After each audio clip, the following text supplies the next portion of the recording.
The moment I saw her hand resting on his chest, the music around me faded into a low hum, like the world had pressed mute.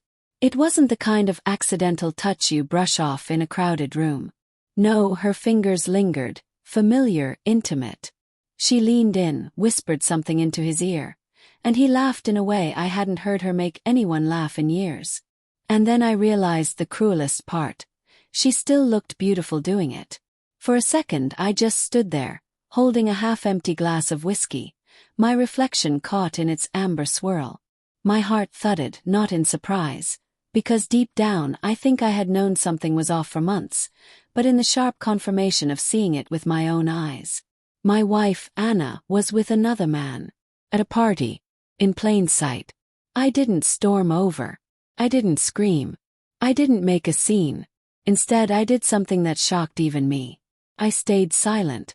I turned around. I walked away. And that decision changed everything. The party. It was our friend Claire's birthday, a house filled with laughter, chatter, and the clink of glasses. People swayed to music in the living room, and the kitchen buzzed with conversations over finger foods and drinks. Anna had insisted we go, even though I wasn't much in the mood for parties lately. Work had drained me, and honestly so had our marriage. She'd been distant. Late nights at work, quick showers, her phone always face down. I thought maybe tonight would be different. Maybe we'd reconnect in some small way. Instead, I caught her hand on another man's chest. The world around me blurred. I remember brushing past people I knew. Someone called my name, but I didn't answer. My chest felt heavy, my breath uneven. I slipped outside, the cool night air hitting me like a slap. For 10 minutes, I sat in my car, gripping the steering wheel, debating whether to go back in and demand answers or just drive away. But the truth was, I already had my answer. The silent ride home.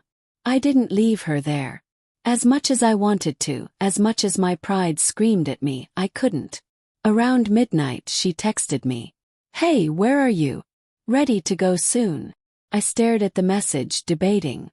Then I typed back. "Outside. Take your time." When she finally slid into the passenger seat, she smelled faintly of perfume and champagne. Her cheeks were flushed, her lipstick slightly smudged. She smiled like nothing was wrong.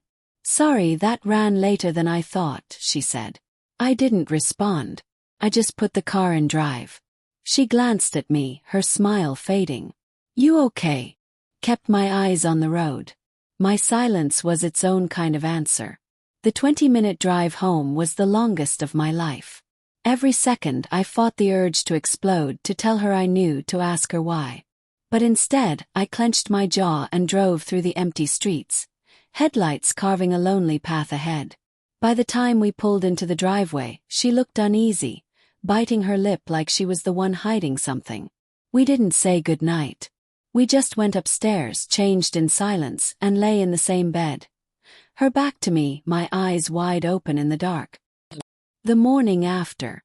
When I woke, sunlight filtered through the curtains. I rolled over and saw her sitting at the edge of the bed, her shoulders trembling. She was crying. "Daniel," she whispered, her voice breaking. "Please say something."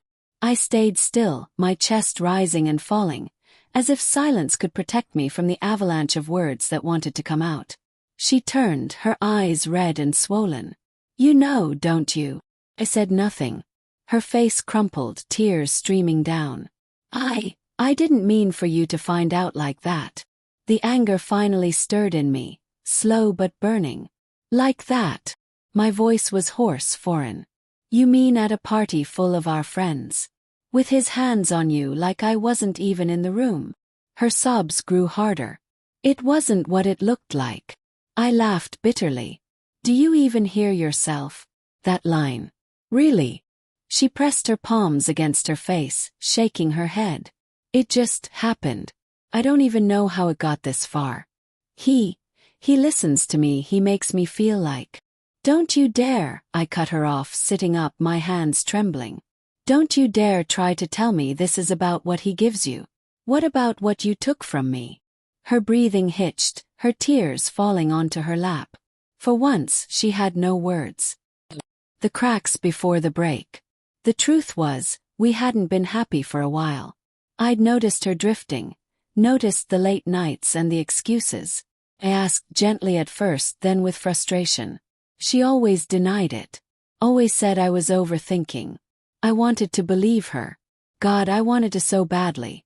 And maybe that's why I didn't confront her last night, because seeing it shattered the last fragile thread of denial I'd been clinging to.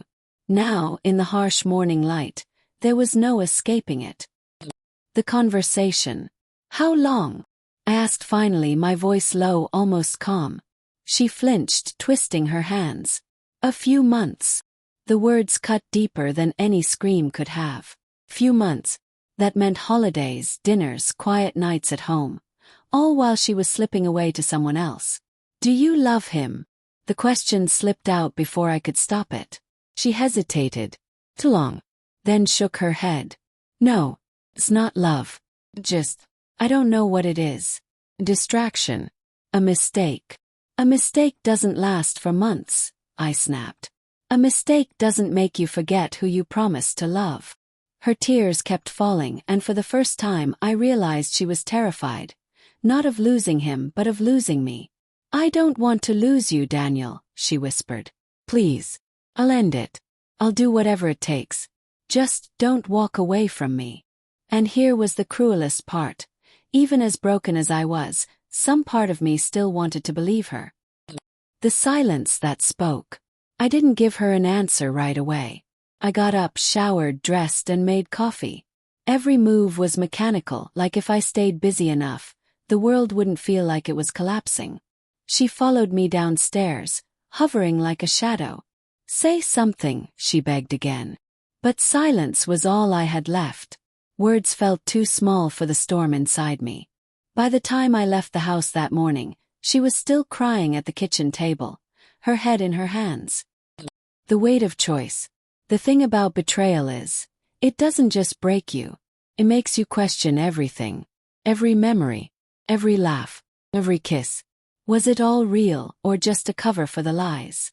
I sat in my car for hours that day, staring at nothing, trying to decide what came next. Divorce. Counseling. Or just disappearing into the quiet life of a man who once loved and lost. I didn't know. What I did know was this.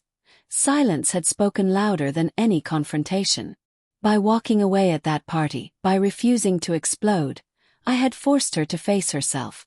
And in the morning when she was in tears, I saw something I hadn't expected. Regret.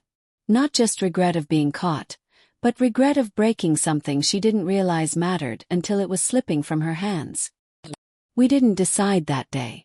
In fact, we didn't decide for weeks. We went through counseling, through nights of arguments and mornings of heavy silence. I won't lie to you, we didn't go back to how it was. Maybe we never could. Some betrayals draw a line that can't be crossed back over. But I learned something. Sometimes silence isn't weakness. Sometimes it's the loudest truth you can give. Because when I caught my wife with another man at a party and walked away, I showed her exactly what losing me looked like. And by morning, when she was in tears, she finally understood what her choices had cost.